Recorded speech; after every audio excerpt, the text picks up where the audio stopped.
And then we will live on Facebook.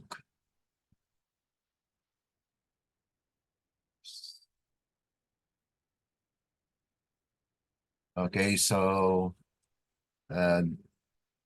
this is our continuation of the series. This is the series on the prophetic insights on the present truth.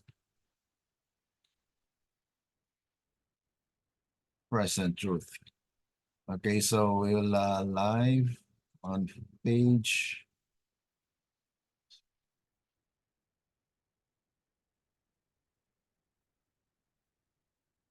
Okay, magkanta muna tayo. Ulitin natin yung Did You Ever.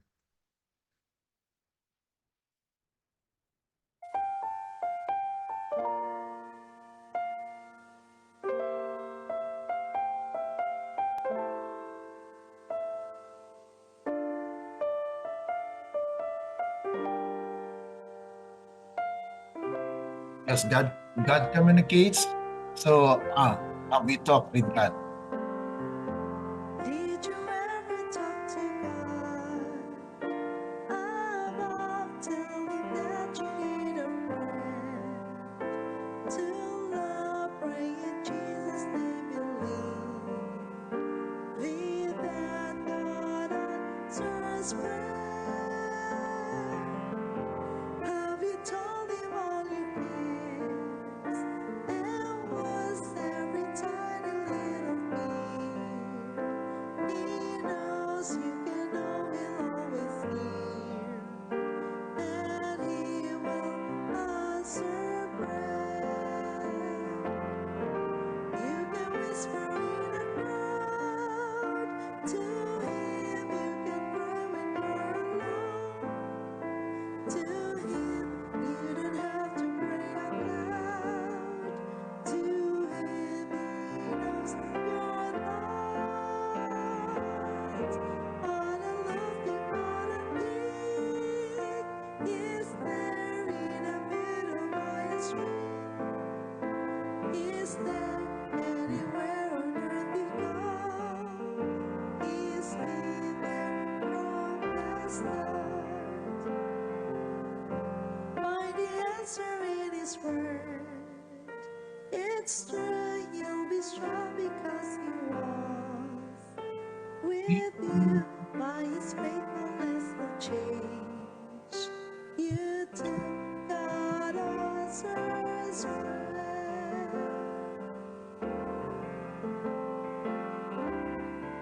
You really can experience the faithfulness of the Lord. Did you ever talk to God about telling that you need a friend to love, pray in Jesus' name, believe that God answers prayer? Have you told Him all your cares? And was every tiny little fears? He knows you can know He'll always hear, and He will answer prayer. You can whisper in a crowd. To Him, you can cry when you're alone. To Him, you don't have to cry out loud. To Him, He knows your thoughts. What a lovely, what a King is there in the middle by a stream? Is there anywhere on earth you go? Is He In the there from the start? Find the answer in His word. It's true, you'll be strong because He was with you. By His faithfulness He'll change you too. God answers prayer. So when we feel weak, let's pray to the Lord, because His faithfulness will really see us through, that He will give us the answer to our prayers. And He will change our lives. Ayan po yung napakagandang bahagi po ng awitin na kung saan ay He will change us and He will strengthen us as well. Dahil wala tayong lakas sa ating sarili. Ang Panginoon lang po talagang nagbibigay sa atin ng kalakasan. Ano? Okay, so dito po tayo sa ating patuloy na pag-aaral. When God communicates, He qualifies. God's communication network. Ito po ay bahagi din ng ating babalik-aral po sa ating pag-aralan when the Spirit comes. Ito po ay bahagi na kung saan ay atin po na matanto na ang Diyos ay nagka-qualify someone to communicate His will. Kaya para po sa ating mga taga-subaybay po sa ating online, ay nais po natin na ang Diyos po ang siyang ating gabay sa ating buhay. At nagpapasalamat po kami na kayo po ay nagsusubaybay sa mga taong nagbigay po ng likes and share this message or this video. You can share them para po ang ating mga kapatiran din ay makinabang. Hindi lamang po sa isang tao natin binigay itong mensahe, kundi sa lahat po ay open para sa mga taong nagnanais na patuloy na mag-aral po ng banal na kasulatan. Bagamat sabihin natin na hindi rin po ako the one that monopolize the knowledge, but yet whatever I have is I share. Na ito po yung nais ng Panginoon na i-share lang po natin yung mga kakayanan natin. Hindi naman po tayo eksperto sa lahat ng mga bagay. Ngunit kung ano po ang ating natutunan, yun lang po ang ibahagi natin. Ano? So ating prayer thought, ito po ay maging sandigan po ng ating pag-aaral at ganun din po sana natin sa prinsipyo natin sa buhay. Sabi po rito, read and study the 4th chapter of Zechariah. So it is an admonition or a counsel from the prophet of the Lord that we need to study the book of Zechariah. The 2 olive trees empty the golden oil out of themselves through the golden pipes into the golden bowl, from which the lamps of the sanctuary are fed. The golden oil represents the Holy Spirit. With this oil, God's ministers are to be constantly supplied, that they in turn may impart it to the church, not by might, nor by power, but by my Holy Spirit, said the Lord of hosts. God's servant can obtain victories only by inward purity, by cleanness of heart, by holiness. It is of the utmost important that ministers set a right example. If they follow lax, loose principles, their example is quoted by those who are doing wrong as a vindication of their course. The whole synagogue of Satan is watching for defects in the lives of God's representative. And the most is made of every defect. We can read that one in Review on the Herald, December 22, 1904. The testimonies for the ministers, page 188, paragraph 2. So we need to study the 4th chapter of Zechariah, na kung saan ay ito po ang content po nito ay nagbibigay sa atin ng kapangyarihan na kung saan ay we will be led by the Holy Spirit and we will be qualified as God's children, because it says here, not by might nor by power, but by my Holy Spirit, said the Lord of hosts. So ang victory po ng ating buhay ay manggagaling po sa inward na katatagan, dahil pure ang ating kinakain. Okay, we are fed by the butter and honey that God has supplied to us, because out of the abundance of milk, God gave us the butter and honey. So with that, let us pray. Okay.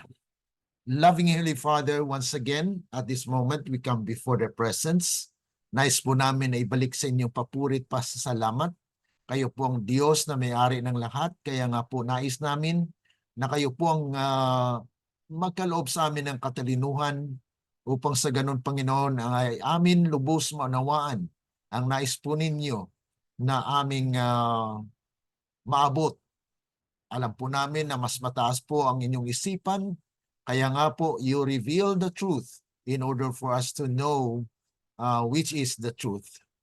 Kaya't amin pong inasahan at nagpapasalamat po kami na igawad po ninyo ang inyong banal na espiritu na siyang aming gabay, paintulutan nawa, Panginoon, na ang mga bagay na ito ay amin maalaala when time comes that it is needed to testify for the truth. Because we know that Satan will also want to snatch us from your hands. So we have the assurance that we will be filled with thine oil, O God.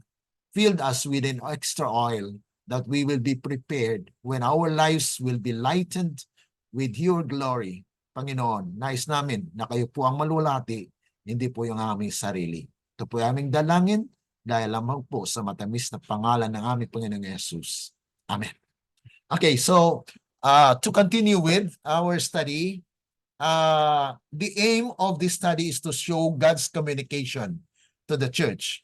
Alam natin yung una nating pag-aralan ay when the Spirit comes. When the Spirit comes, yes, the Jesus Christ has promised that when He go to the Father, He will send us the Comforter, which is the Holy Spirit. Na kung saan ay sabi po rito sa Zechariah chapter 4, verses 1 to 4. Meron po kayong Bible dyan, Zechariah chapter 4, verses 1 to 6. Sa Tagalog po natin basahin yung Zechariah chapter 4, 1 to 6. Wait lang po. Zechariah. Zechariah chapter 4, verses 1 to 6. 1 to 6. 4.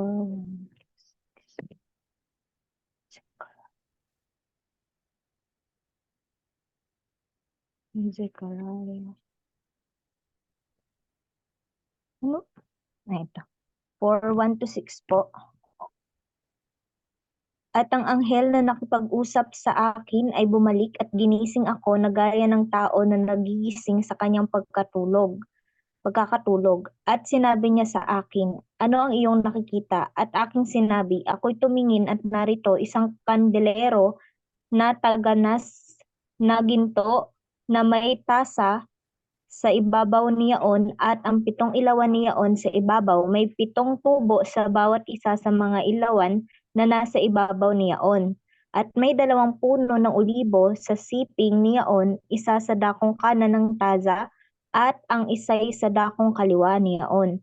At ako'y sumagot at nagsalita sa anghel na nakikipag-usap sa akin na aking sinabi, Anong mga bagay ito, Panginoon ko, na magkagayoy?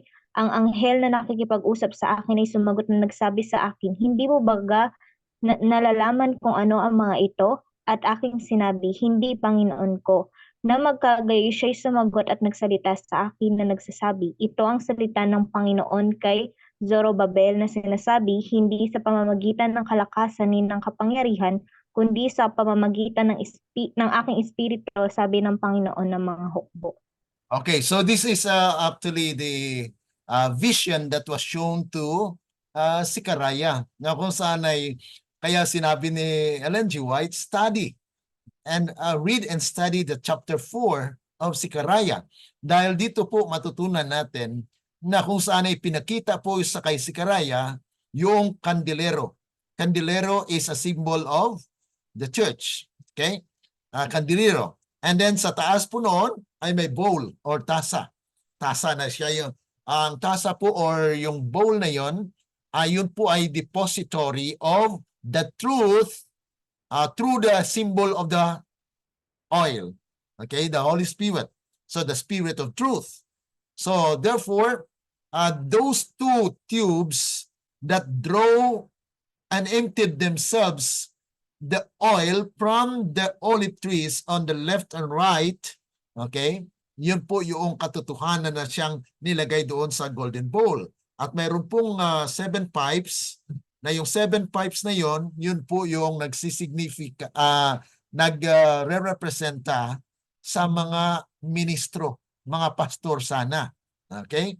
Na kung saan sila po yung magfe-fed sa church. Saan po manggaling yung oil? Doon po sa golden bowl. Okay, kaya nga po, sinabi ng Panginoon dito na kung saan ay ito po yung salita ng Panginoon. So the word of the Lord that will actually lighten the churches, which when the minister will feed the people, then the church will be lightened. Pero ano pong nangyayari sa iglesia ngayon?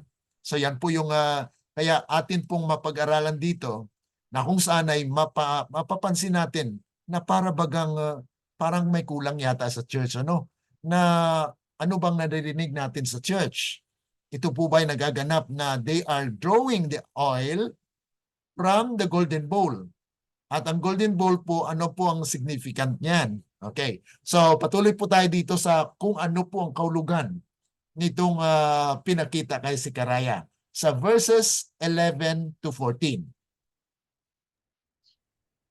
At sumagot ako sa kanya, ano itong 2 puno ng olibo sa dakong kanan at kaliwa ng ilawan? Sa ikalawang pagkakataon ay sumagot ako sa kanya, ano itong 2 sangang olibo na nasa tabi ng 2 gintong tubo na dinadaluyan ng langis? Sinabi niya sa akin, hindi mo ba nalalaman kung ano ang mga ito? Aking sinabi, hindi, Panginoon ko. Na magkagay sinabi niya, ito ang 2 binuhusan ng langis na nakatayo sa tabi ng Panginoon ng buong lupa. Okay. So these are the 2 anointed ones. Sa ating pag-aaral sa ating lection last week, last 2 weeks, I think it's about the 2 olive trees. The 2 olive trees represents the Old and New Testaments. So these are actually the representation of the Word of God, which are written in the 2 books that's actually the Old Testament and New Testament. So they are the witnesses during the 42 months. The 42 months in prophecy is equals to 100 or 1,260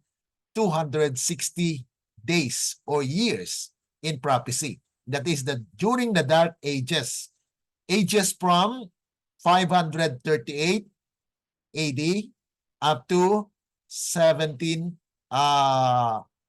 Ito po yung talagang application po yung during the Dark Ages na kung saan it was actually the representation na kung saan ay ang Biblia po ay pinagbawalan during that time na kung saan ay nagkaroon nga po ng Reformation. So pag-aralan din po natin yan sa patuloy natin pag-aaral sa history. Okay? Is Zechariah chapter 4 important to us in the last days? Ito po ba ay may importante dahil we are studying the present truth. So this is a series on the prophetic insights sa present truth. Na kung saan ito po ba ay mahalaga sa atin? Zechariah chapter 4. Sabi po sa Bible Commentary, Volume 7, 1179. It says here, this chapter, the chapter 4 of Zechariah, is full of encouragement for those who do the work of the Lord in the last days. So how can it be an encouragement if we doesn't know or hindi natin nalalaman ito? Kaya nga po, sabi ni G. White, ay pag-aralan natin ang Zechariah chapter 4. Pero karamihan po sa atin bilang mga Seventh-day Adventist ay hindi po nga nababanggit yung whole chapter of Zechariah chapter 4. Ang binabanggit lang po lagi ay yung verse 6. Not by might nor by power but by my Holy Spirit. So ito po yung nababanggit. Ngunit hindi po lubos na unawaan at napag-aralan itong Zechariah chapter 4. Okay. To understand this prophecy, we need to know the meaning of each of the symbols used. Kaya nga po dito ay may pictorial view po tayo na makikita na ito po ay ginuhit ni Brother Hotif na kung saan siya po yung nagpaunawa sa atin ng mga bagay na ito sa prophecy. So, ito po ay description, picture, illustrated, sang-ayon doon sa ating nababasa. Dahil sinabi po roon na pinakita po kay Sicaraya na mayroon pong kandilero.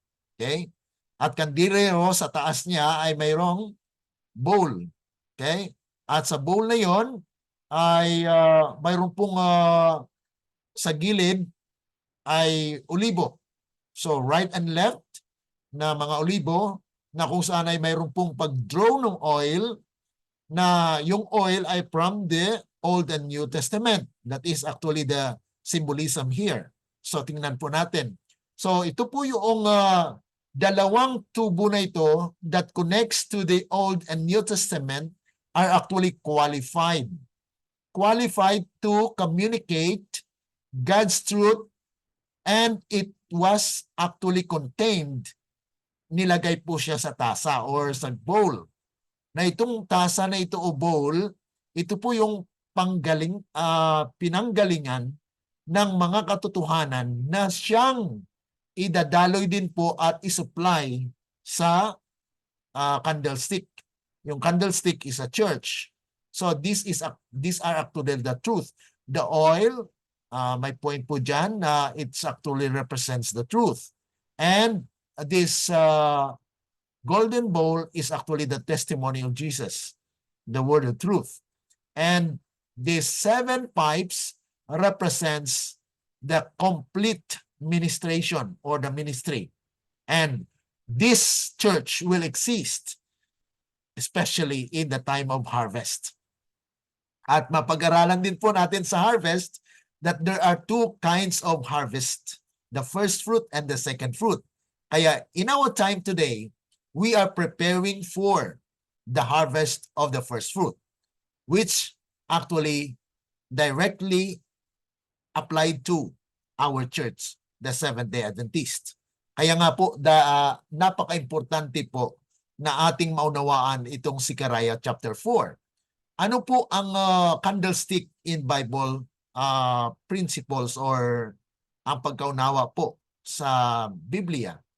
Ito po ay sabi sa Revelation chapter 1, verse 20, the 7 candlesticks which thou sawest are the 7 churches. So, ito po yung candlestick ay nagre-representa po ng mga churches. At specifically, there are churches that exist from the start during the time of the early Christian church ay mayroon pong the Apostolic Church. Apostolic Church na kung saan yun po yung kasama yung mga apostol. At yun po ay nag-develop hanggang pagdating po sa Laodicean Church. Yung Laodicean Church, we are now in that period of time where we are in the 7th church in the history. Dahil ito pong 7 churches actually are the 7 churches in Asia Minor. Ang Asia Minor is at the top of that of Israel during that time, sa time nila, ay mayroon po doong literal na historical churches na kung saan nandun sa Ephesus, yung Smyrna, Pergamos, yun po yung mga churches na kung saan ay nangyari noon sa kasaysayan. But there is also what we call the 7 churches in history. Okay? Historical, bago po magkaroon ng Laodicean, ay nagkaroon po ng Philadelphian Church. Ang Philadelphian Church ay during the time of William Miller. Because it actually characterizes, ang characteristic niya po ay brotherly love. Na at that point of time, they have pure love for each other. Kaya they are actually described in the history as the pure church. They are brotherly love. Nagkaroon po sila ng pure relationship sa bawat isa. At kaya nga po, tinawag siyang Philadelphia Okay, they have love for each other. Okay? So, itong lamps na sinasabi po rito ay into the lamps which is the churches. So, yung klaro po dito na yung seven candlestick na ito ay nagre-representa po sa iglesia. Okay?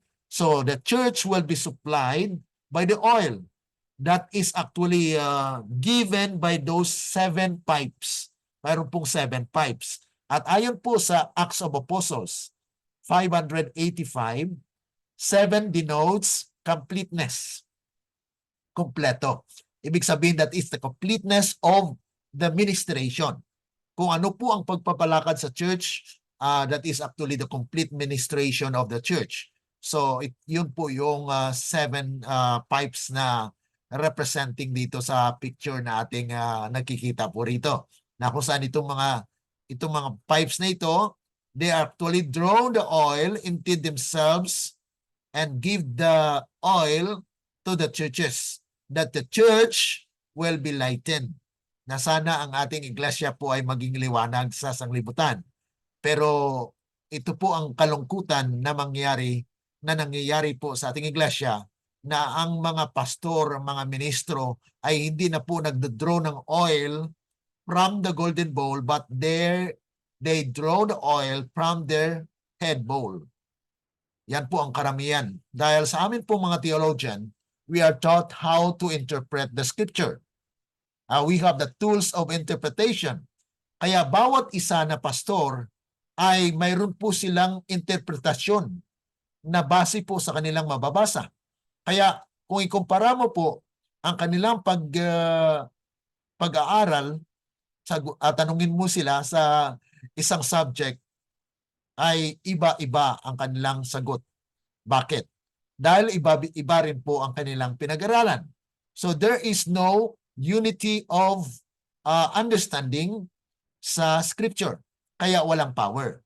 Pero dito po, sa pinapakita po dito sa communication ng Panginoon, there is a mode of inspiration na pinapakita po ng Panginoon.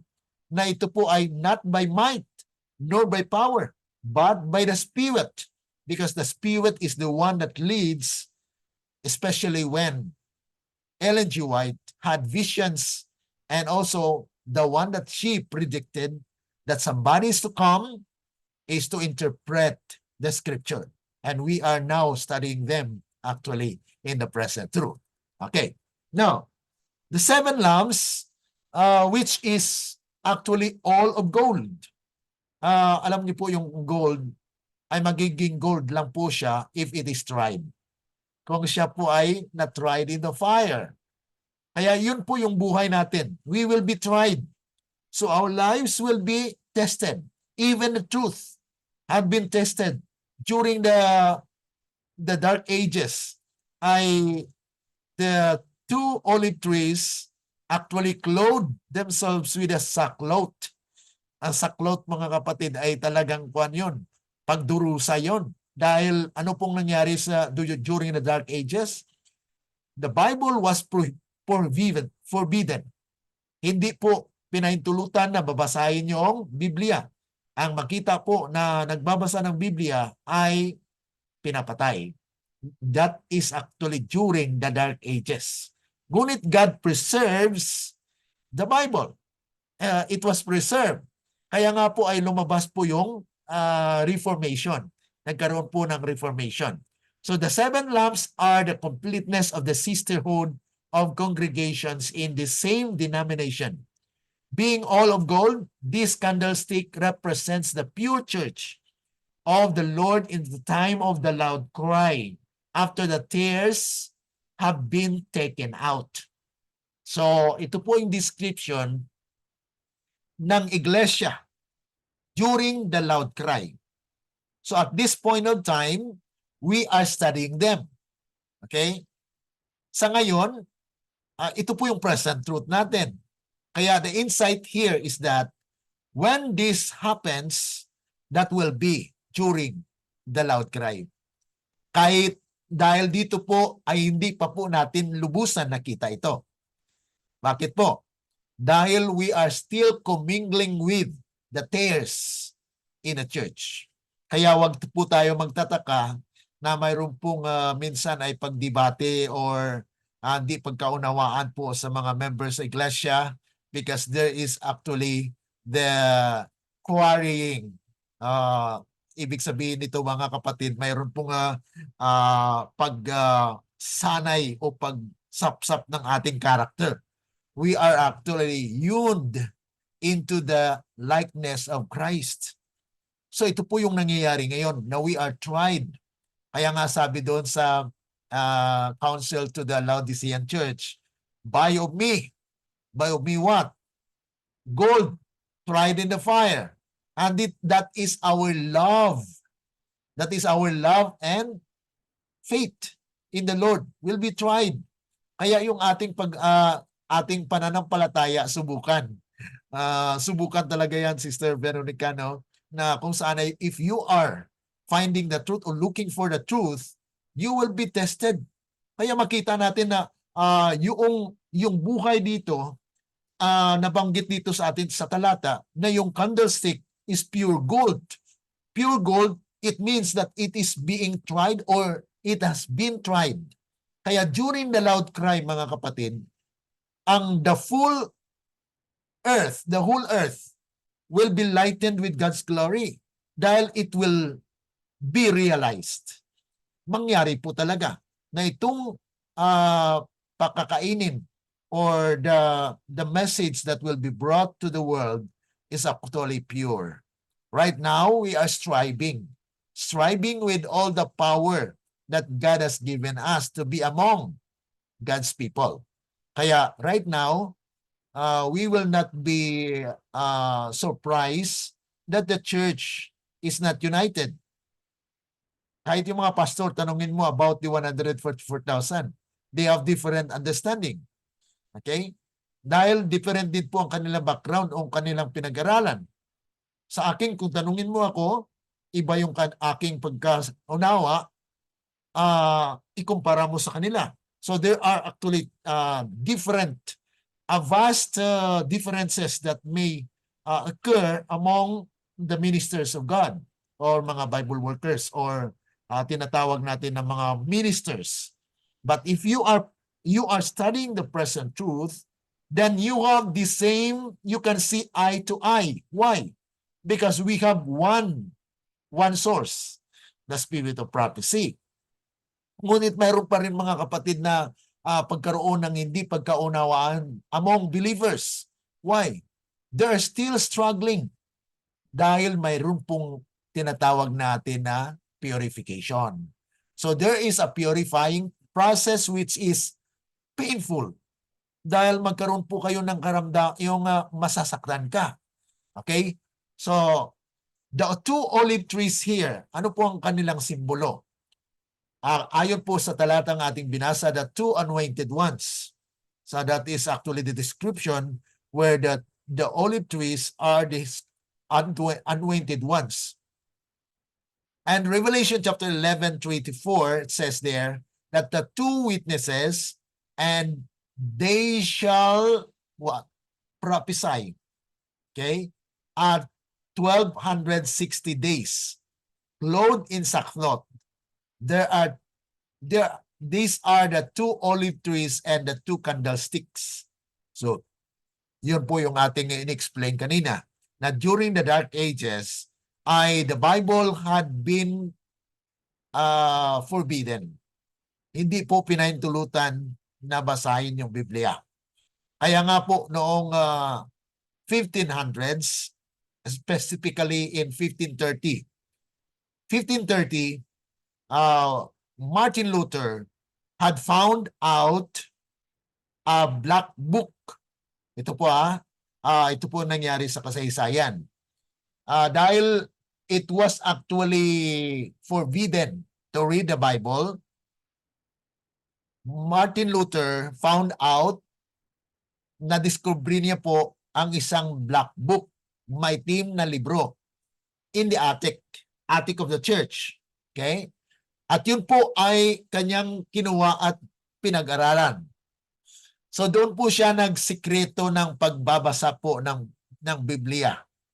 Kaya nga po, kanyang na-discoveryan na we are not saved by works, but by grace or by true faith. Yun po yung kanyang, kaya nagkaroon po siya ng 95 thesis at kanyang pinaskil po doon sa church na kung saan yan po ang naging mitsa ng pagkasugat doon sa yung isang ulo doon sa Revelation chapter 13 na kung saan ay nagkaroon po ng sugat na ikamamatay.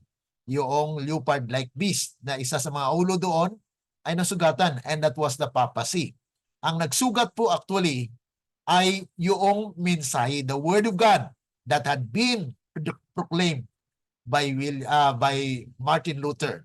At during that time, when Martin Luther preached about the righteousness by faith, then nanghina po ang kapangyarihan ng papacy. So yan po yung nangyari sa kasaysayan. So that was during the Dark Ages. Great Controversy 267 says that two witnesses represents the scriptures of the Old and New Testament.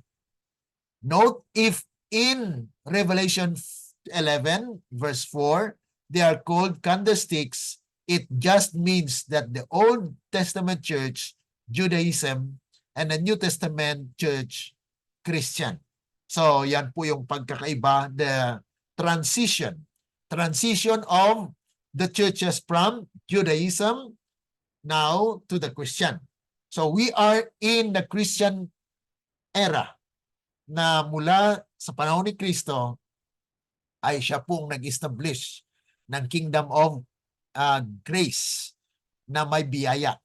Kaya ang sino mang sumampalataya sa kanya ay hindi mawala, kundi may buhay na walang hanggan. Yun po yung kanyang iglesia na itayo, the Christian Church. Now, the golden oil. Ano naman po yung golden oil? According to Christ's Object Lesson, page 407, the oil represents the Holy Spirit. In this sense, the Holy Spirit is actually the one that promised by Jesus Christ in John chapter 16, verse 13, that when he go to the Father, he will send the Spirit. And when the Spirit of truth comes, he will guide you into all truth. So therefore, the truth that we are studying right now is the work of the Holy Spirit. Okay? So yun po yung the Spirit of truth, according sa 1 John 5:6. So, sa format na ito mga kapatid, the Holy Spirit in this aspect or in this consideration is actually the Spirit of truth. According sa TM, Testimonies to Ministers, page 65 says, the Spirit is to come, not to praise men or to build up their erroneous theories, but to reprove. They are not willing to exchange their own righteousness, which is unrighteousness, for the righteousness of Christ, which is pure, unadulterated truth. The Holy Spirit flatters no man. So yun po mga kapatid, yung dumating po na pinangako ng ating Panginoon ay sa pamagitan po ng Banal na Espiritu, ngunit mayroon po siyang qualified person. Okay? Mayroon pong dadaluyan. Kaya nagre-representa po doon, may dalawang pipes po na nag-draw ng oil from the Old and New Testament para ma-contain, para mailagay doon sa golden bowl.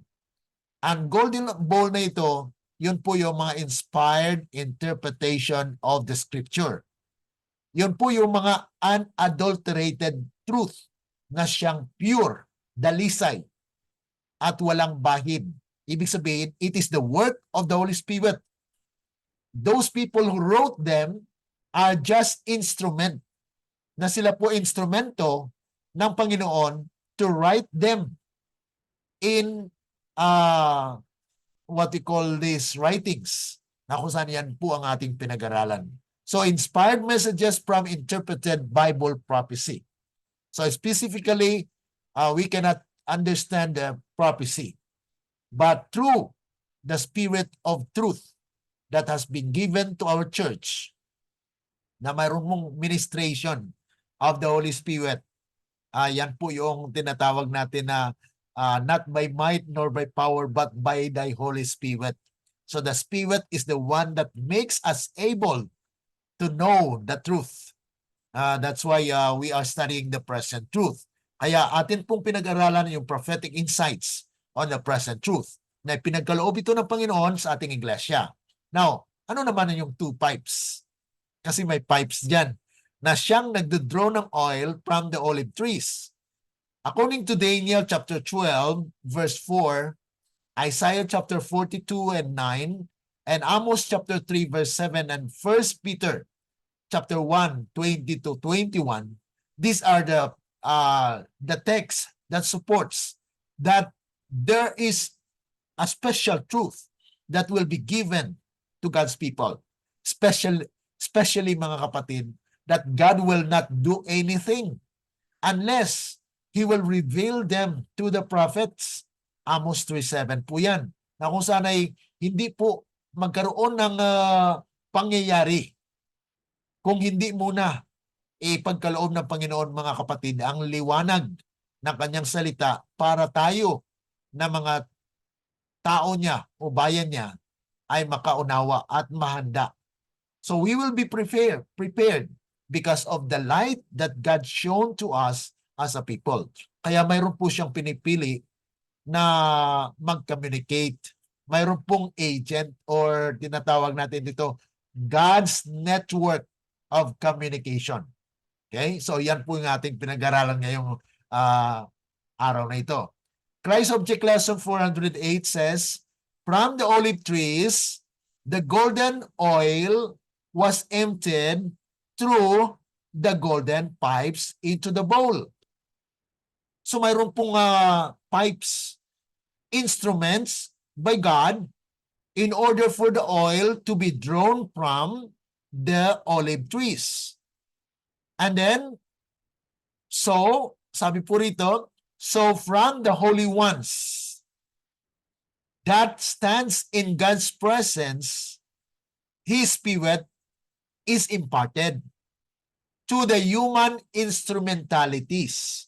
Kaya mayroon po siyang gagamitin na instrumento, messengers, to His service, na kung saan ay sila pong gagamitin ng Panginoon as qualified agency in order for His will that will be communicated to the church. Okay?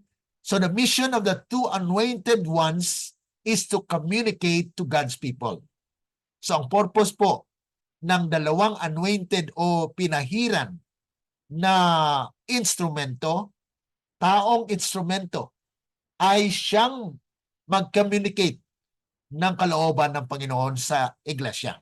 Kaya mayroon po talagang pinili ang Panginoon that as a human instrumentalities. Kaya nga po dito, mapapansin natin bakit dalawa. Okay? Because we know that the prophets are the eyes of the church. Eyes of the church. Ang eyes po ay dalawa. Left and right din po yan. So dito in this instance, ay dalawa po ang mag-draw ng oil from the Old and New Testament. Na ito po ay mapag-aralan natin that this is actually the process, the mode of inspiration, God's network. Kung paano po niya pahayag ang katotohanan. Mayroon po siyang instrumento na ginagamit. Okay. Sabi po rito, sino po yung first five? Okay. Dito na po natin makilala kung sino po yung binabanggit po dito na has given the spirit of prophecy. Na hindi lamang po si Ellen G. White ang binigyan po ng spirit of prophecy. Kundi there is someone that she predicted. Okay, tingnan po natin. Kung ating basahin dyan po sa Revelation chapter 10 verses 10 to 11, the church that came out of this 1844 disappointment is the Seventh-day Adventist Church. which shows in Revelation 10 verse 11, who are to prophesy again to what? To many. Ang binanggit po kasi dyan sa Revelation chapter 10 verse 11, prophesy again to many nations. Ibig sabihin, not every nation. So, many nation. So, yan po yung purpose ng unang pipes. Ng unang messenger. Na kung saan ay, yan po yung purpose niya para mag-gather po yung bayan ng Diyos.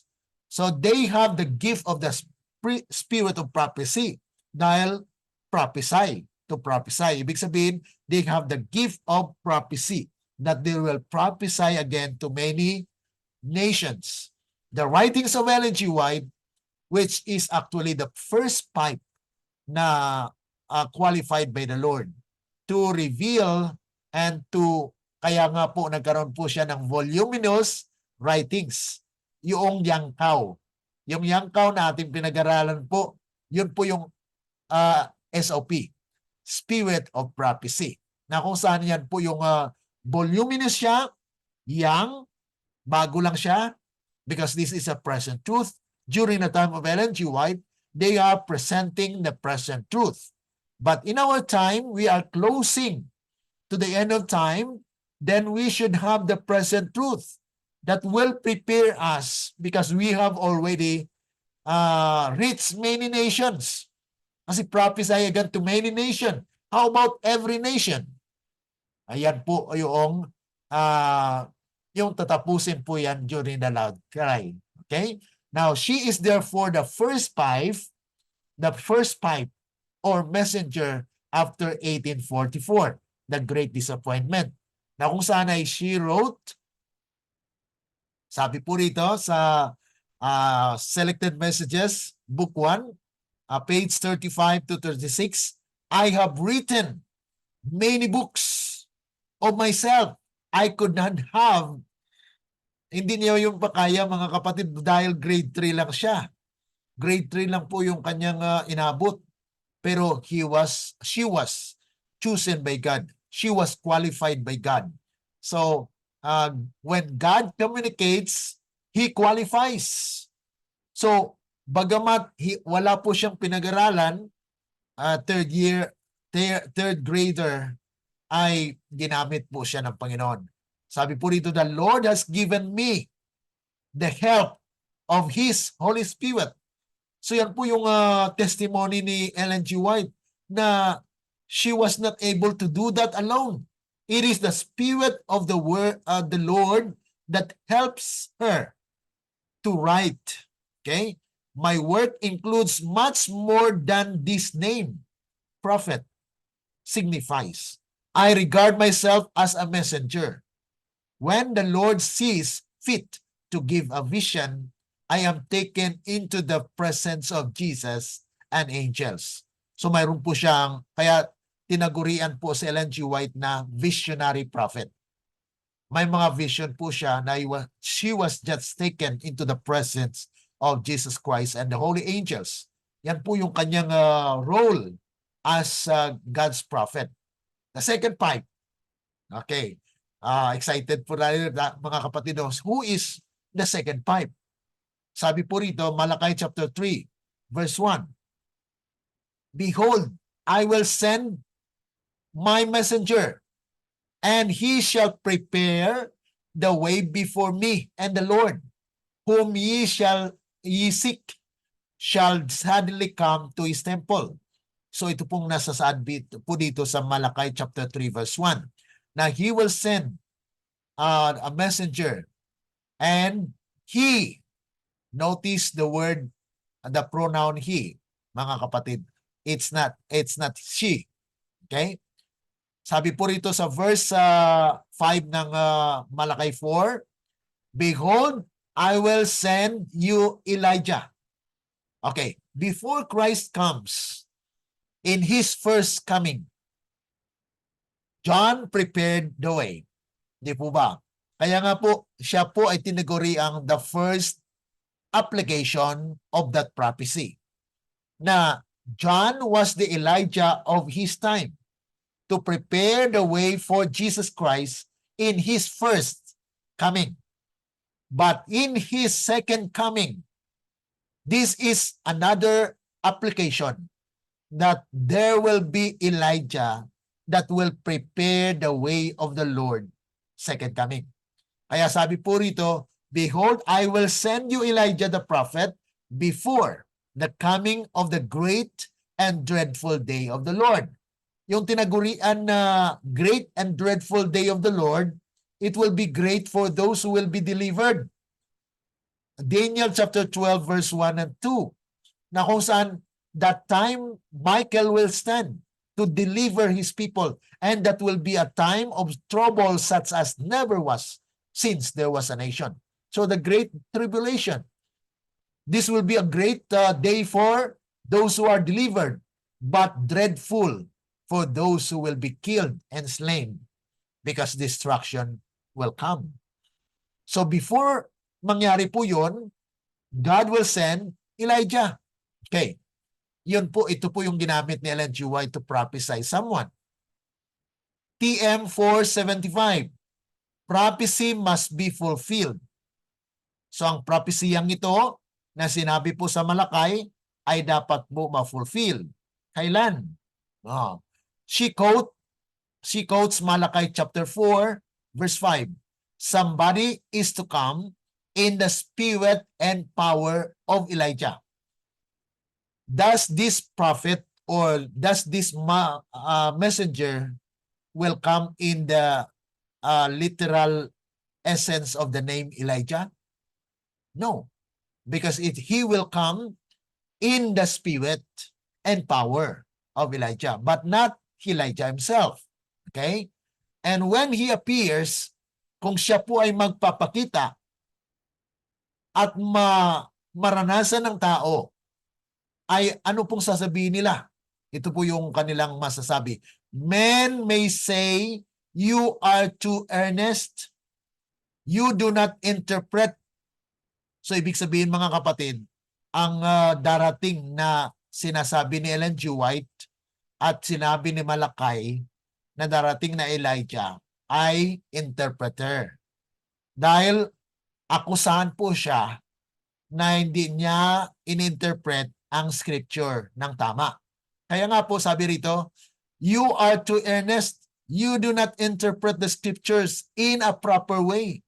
Let me teach you how to teach your message. Kaya maraming nag-aagawan ng kanyang mensahe. So this Elijah is not Ellen G. White. For the church did not tell her these words in her lifetime. Wala pong nagsabi sa kanya na ganyan. Na sinabihan si Ellen G. White na, you are too earnest. You are not interpreting the scripture. So hindi po yan sinabi sa kanya. So ibig sabihin mga kapatid, this is yet future when Ellen G. White has proclaimed this or as she wrote this prophecy. Okay.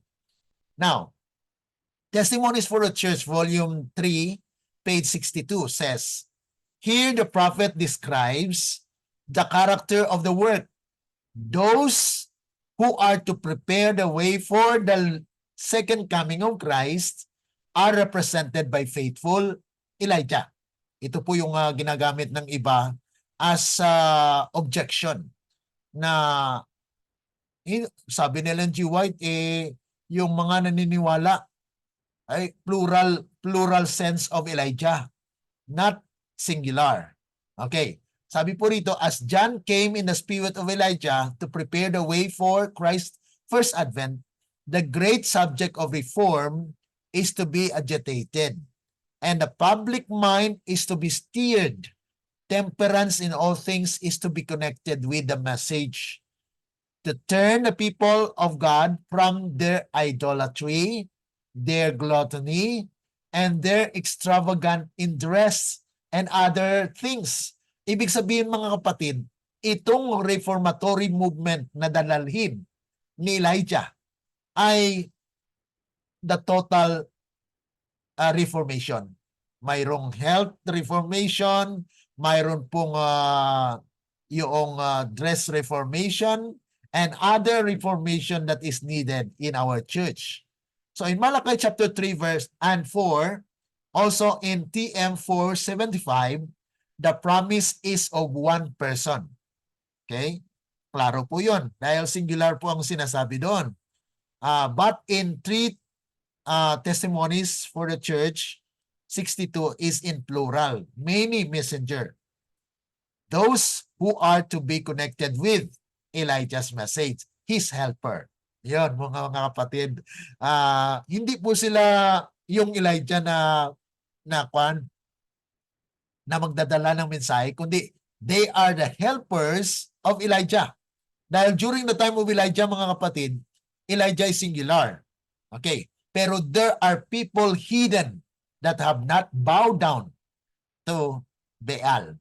May mga tao po na tumayo, faithful to the Lord, na hindi po nag-bow down kay Baal. Ibig sabihin, they are the one that helps Elijah. At the same point of time, in our time today, there are people who believe this message, that they are hidden right now, but in time due, they will come out because they will stand for the truth because the time demands. Yan po yung mga kapatid na this will be a great day for those who will be delivered and dreadful for those who will be rejecting the message. Okay, it is wrong to interpret or change the meaning of what the spirit of prophecy has already interpreted. There is no need of putting an appendix. Kasi doon po sa application ng Ellen G. White, mayroon pong appendix diyan. To explain that Ellen G. White daw po yan, yung somebody is to come. Kaya nilagyan po nila ng appendix. Pero Ellen G. White herself did not put appendix there because she is referring to someone. Kasi sabi niya nga somebody. Somebody is to come. Hindi po siya na, sinabi kasi sa appendix po, na it was explained by the trustees of Ellen G. White publication na she is referring to herself. Mga kapatid, hindi po yan ang punto ni Ellen G. White dito dahil sabi niya, when he appears, ay si Ellen G. White po ba ay lalaki? Hindi naman po. So, si Ellen G. White nagsasabi na when he appears. So, it means that there is somebody in the presence of a male. Okay? So, there is no need of putting an appendix in TM 475. Check it. Sa ating mga kapatid nagsusubaybay po, i-check niyo po yung TM na mayroon po diyang appendix na nilagay po nila to explain that it was actually Ellen G. White referring to herself. Pero sabi po rito, she is plainly putting the promise Elijah as he that would come in the future. To know who Elijah, para malaman po natin kung sino si Elijah na yan, we must know the work he is sent to do. The message of the great and dreadful day of the Lord. Yan po ang kanyang gawain. Pero si Ellen G. White po ay to gather. To gather what? The 144,000. Kasi sa writings niya po, ang unang vision ni Ellen G. White is about the 144,000. Okay? So, the coming of the Lord to His temple, the Seventh-day Adventist Church. So, ang message po na kung saan ay coming to the church is judgment. Investigative judgment for the living. Kaya may 144,000 na study.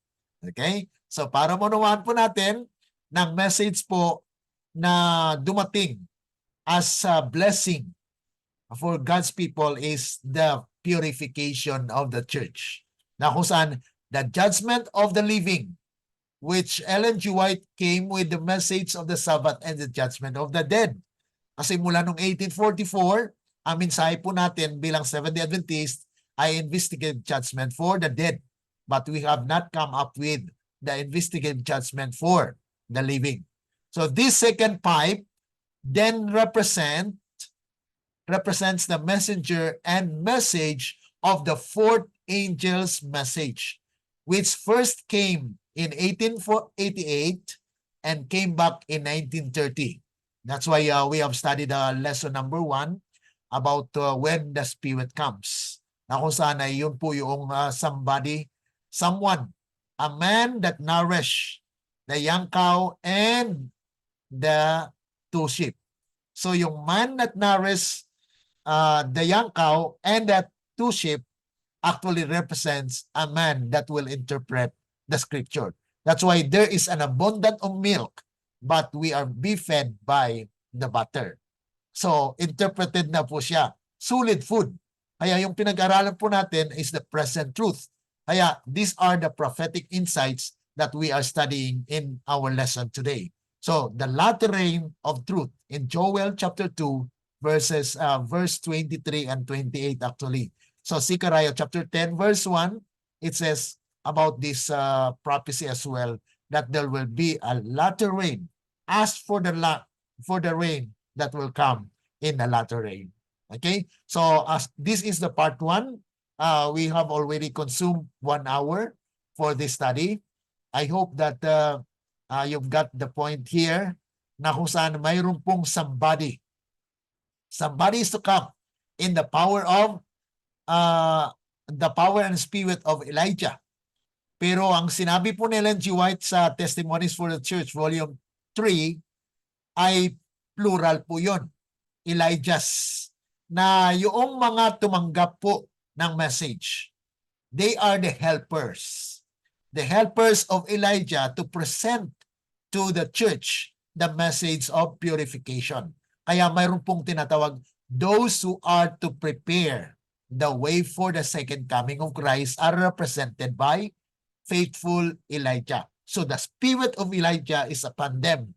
But someone that will be sent by the Lord is to interpret so that these people who will accept the message will become the Elijahs. Okay, they are the helper of Elijah.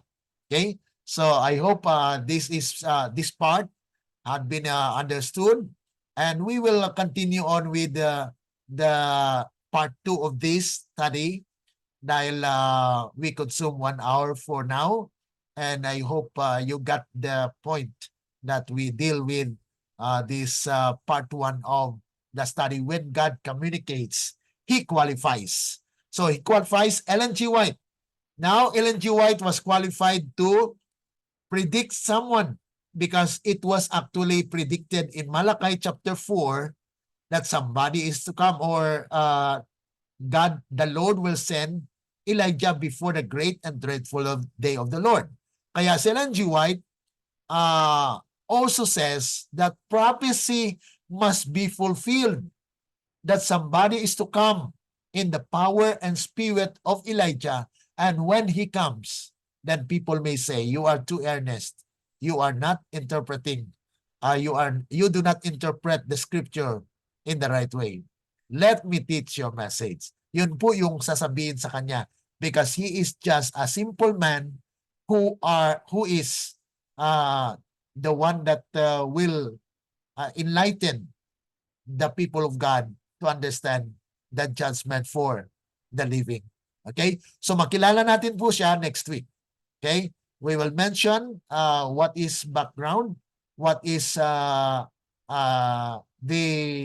things that he experienced during the time when he presented the message to the church. Okay, any question po para po sa ating conclusion for this part 1? Any reflection and question on this part of the study? Brother Glenn, Yes po. wala lagi ko'y makuan nga prophetic sa katong sa online na katong record na lang bitaw kay ang akong makuan ang sa Genesis lang. Ulahi man ko karon kay nag-charge ko. Sige lang po. I will send you the link for this record. We have the series, the playlist. Lahat po ng studies natin ay naka-record po yan. At it will be uploaded to our YouTube channel. And we will send you. No worry, sister. I know that you are really eager to know about the series of this study because we are actually digging and making a foundation on our understanding of the present truth. That's why we titled them Prophetic Insights on the Prophetic Present Truth. Kaya ito po ay naka-record, and we have also the live on our page, SDA Online Studies, that is actually live, that our brethren also can follow. Not only we are benefited by this study, but there will be people who will be following this. Even though it's not really that tinatawag nating clear for now, but we are digging up establishing truth na maging fondasyon po natin sa ating pag-aaral sa dito po sa prophecy. Okay, sa present truth. Okay, any additional reflection? Okay, so kung wala na mga kapatid ay okay. Yes, Sister Marian, may Ang dagdag. ako man kung na nindutan ini Brother Glenn nga hinay-hinay kong nakasabot ni ini. Pag na ako'y mabasa sa Bible, makakuan dahil ko, ay oo, maudi ay ni siya. At least nakasabot na bitaw ta. Amen, amen. Oo. Yan po, maganda po yan kasi kung mapag-aralan nyo po ito, if you have dealt with this present truth, mga kapatid, pag bumasa na kayo ng Biblia, wow, ang klaro na. Why? Because you have already the thought in your mind that is to explain. Na-explain na po kasi na-interpret na siya ba? Na kung saan ito yung mga paraan po ng Panginoon na maklaro po sa ating isipan na in the time due, this will be realized. Sa ngayon po mga kapatid, the church is struggling. Ang ating church po ngayon ay hindi ginagamit itong kwa na ito, yung sistema na ito. Dahil ang ating mga pastor po ay they draw their oil from other gasoline station. other tank. Okay? Dapat po yung mga nasa present truth, ang kanilang tangki ng katotohanan dito po sa golden bowl, hindi po sa head bowl or sa ibang or baka doon sa Shell or sa ano po yung mga gasoline station. Doon po sila nagkukuha ng oil nila, ng fuel. Yan po yung ating illustration po na kung saan ibang dapat po ang bayan ng Diyos ay magkuha mo po ng kanilang oil hindi sa ibang mga sources, kundi dito po sa spirit field, sa interpreted na po siya. Kasi yan po yung laman ng espiritu. Ibig sabihin, dito po yung espiritu ng katotohanan. It is actually the process or the mode of inspiration na nandito po yung inspirasyon eh. Kung magbasa po tayo ng mga writings ng ibang mga pastor, mga theologian, mga doktor nga po sila baka iligaw tayo. Kasi iba rin po yung kanilang understanding because they have studied it. Kuha po sila ng komentary sa Baptist, komentary sa Catholic. Yan pong ginamit ko. Yan dati yung aking natutunan po sa theology. Kasi nag-aral po tayo ng theology. Kaya makarelate po ako dyan. Kaya hindi po ako masabi na sinungaling ka. Kasi naranasan ko yan eh. Tinuro yan ng professor namin. Okay. Para sa ating biblical interpretation, we have tools of interpretation. Ito yung tools natin. Commentaries from, okay dito, okay, Catholic, Henry Matthews, commentary, yung Britannica, yung mga, yun po, dami pong mga sources. These are the tools that we are using to interpret and to understand the Bible. Kaya kami ng mga theologian, kung paharapin mo kami, tanungin mo na kami ng isang question, iba-iba ang answer namin. Okay. Dahil iba po yung mga sources namin. Iba sa amin, kukuha ng komentary ni so-and-so. So yan po yung nangyayari po sa church na wala po tayong established na katulad po dito sa 144,000. Nagkahati-hati po ang pagkaunawa po natin. Especially sa mga theologian, sabi nila, ang 144,000 is symbolical. Sabi naman ni Ellen G. White, literal. Sino ngayon ang sundin natin? So yan po yung mga instances na kung saan ay we need to use the golden bowl. Wag yung head bowl. Kayong yung head bowl po, ay private interpretation po yan. Kasi sabi nga ni Peter sa 1 Peter chapter 1 verse 20, the spiritual things ay maunawaan po yan sa pamagitan ng Espiritu. Okay? That you will be guided by the Spirit. Itong golden ball mga kapatid, yun po yung process ng Panginoon. The communication mode. Kung paano po niya ma-communicate ang katotohanan sa kanyang bayan. Okay? So, next week ay atin pong ilatag yung God's Communication Network. Kaya atin pong na-identify yung first pipe dito sa Zechariah chapter 4 at mayroon pong establish na sinasabi na somebody is to come. And when so yan po dapat establish tayo dyan na it's masculine, not feminine. Okay? Hindi po siya babae kundi lalaki po ang sinabi po dyan na Elijah na you will prepare for God's people in these last days, especially with the purification of the church. Okay? So, nag-exceed tayo konti para po sa ating reflection, sa ating pag-aaral. I hope you get the point.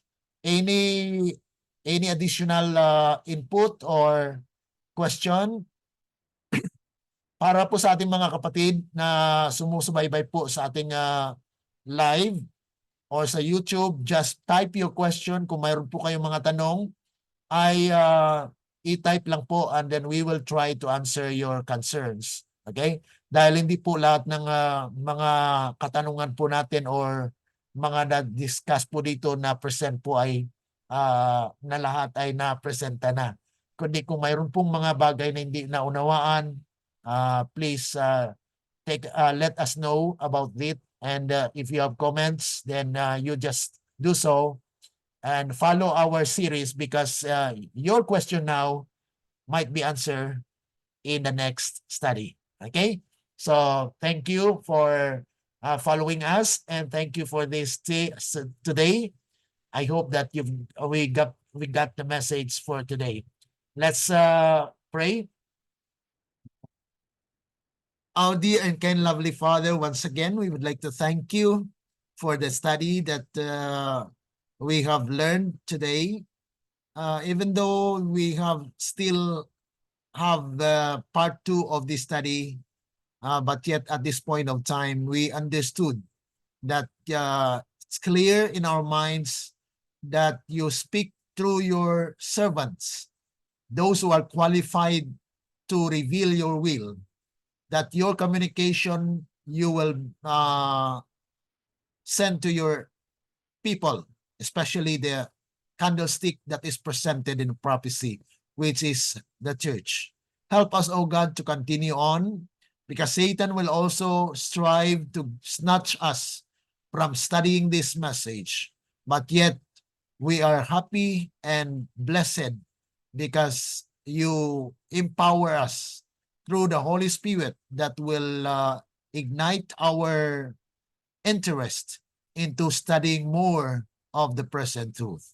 Thank you so much. Dismiss us with a blessing and thank you for accepting us and for the assurance that you will grant our request for this afternoon, and also bless our viewers, those who are following the FB Live and also the YouTube. Bless them, O God, that your truth will emerge or will come into their lives, that they also be prepared for the soon establishment of the kingdom. Thank you for accepting us, we pray, in the love and the Lord Jesus. Amen. Let the words of our mouth and the meditations of our hearts be acceptable unto the insight, O Lord, our strength and our Redeemer. Amen.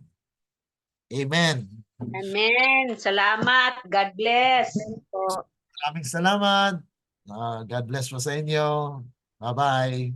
Bye. Bye-bye.